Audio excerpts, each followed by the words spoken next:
All right, let's get right into it. Today, we are breaking down one of the most brutal, most televised, and most controversial police encounters in the entire history of Mumbai. We're talking about a day when a quiet residential neighborhood literally turned into a war zone, and the lines between law and crime got blurred. Forever. So picture this. It's November 16th, 1991, just a seemingly normal day in Mumbai. We're in the Lokhandwala complex, a busy middle-class area where life is just, moving along as usual. But that afternoon, something was about to go down that would be seared into the city's memory for good. For 4 straight hours. Think about that. 4 hours. A relentless, non-stop gun battle raged between the police and a group of gangsters who were barricaded inside an apartment. This wasn't some quick shootout. This was a full-blown siege, happening right in the middle of where people lived. And the sheer firepower? It was just immense. The police, on their own, fired over 450 rounds of ammunition. To give you some perspective, they were basically turning an ordinary apartment building into a fortress under assault. It was chaos. And when the smoke finally cleared, the final body count was 7. 7 gangsters, all dead. It seemed like a decisive end to a notoriously dangerous crew. But believe me, this is where the story actually begins. So this event became famously known as the Shootout at Lokhandwala. What happened was, the Mumbai Police's Anti-Terrorism Squad, the ATS, led by this formidable additional commissioner, A.A. Khan, gets a tip-off. They descend on a building called Swati and completely surround a ground floor flat. Now you'd think this would be celebrated, right? A huge win for law and order. But instead, it triggered this absolute firestorm.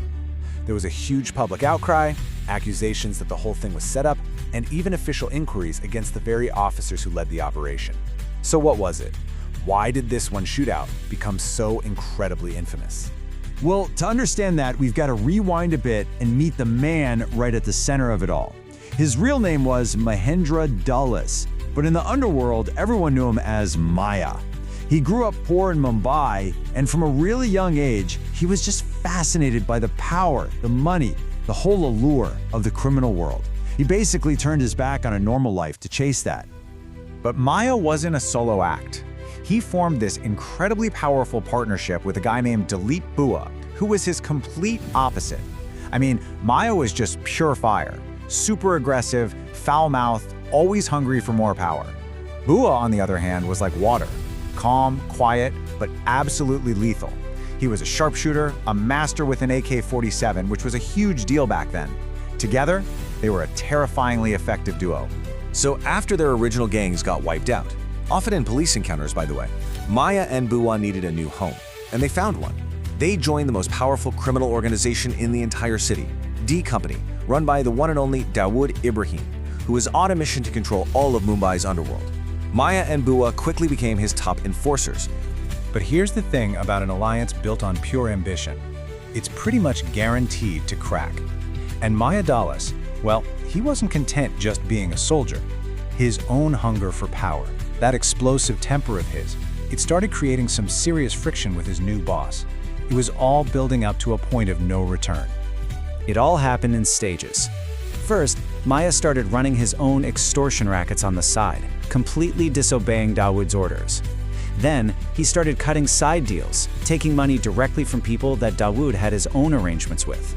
But the final straw, the ultimate act of betrayal, was when he did the one thing you just don't do. Dawood had entrusted Maya and Buwa to handle a big gold consignment that came in through the Mumbai port. And what did they do? They just took it for themselves and vanished. The value was over 1 crore rupees. Now remember, this is the early 90s. That is an absolutely astronomical amount of money. This wasn't just about cash. This was a direct middle finger to Dawood's authority. And that single act of defiance sealed their fate. Maya Dolas had made a fatal miscalculation. By stealing from Dawood, he and his entire crew were now hunted men.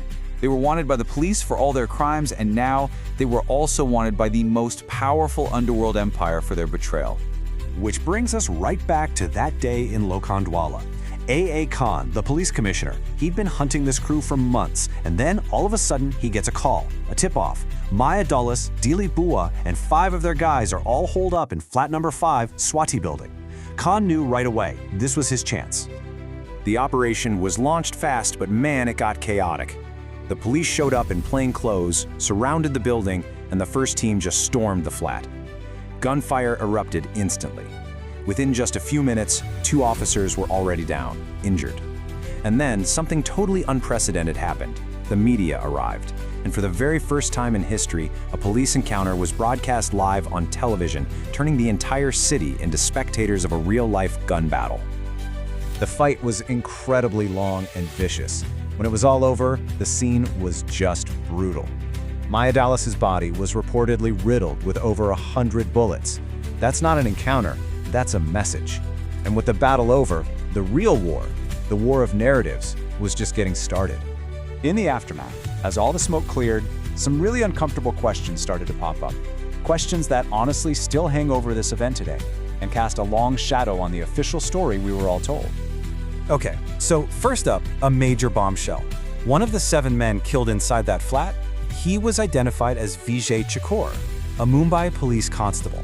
So you have to ask, how in the world did a police officer end up with one of the city's most wanted gangs? Was he a police informant they failed to save? Or was he a corrupt cop on the gangsters' payroll? And then you have the biggest conspiracy theory of them all.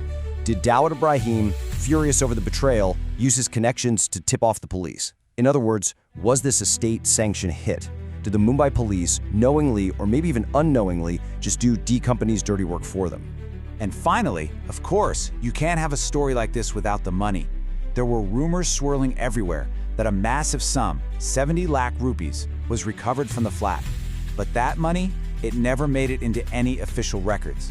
The heavy allegation was that the police officers involved just split the cash among themselves. So what happened officially? Well, a magisterial inquiry cleared the police of all wrongdoing. It found all those allegations to be baseless. But the damage was done. Because of all the controversy, none of the officers involved ever received any gallantry awards for the operation. And A.A. Khan, the man who led the whole thing, he eventually grew tired of the constant accusations, took early retirement, and left the police force to get into politics. And all of that leaves us with this one final lingering thought. The shootout at Lokhandwala is still this landmark event, a wild story of ruthless gangsters, a controversial police force, and a city that was caught right in the crossfire. And it forces us to ask a really tough question. When the fight against crime gets this brutal, this morally ambiguous, who is actually delivering justice?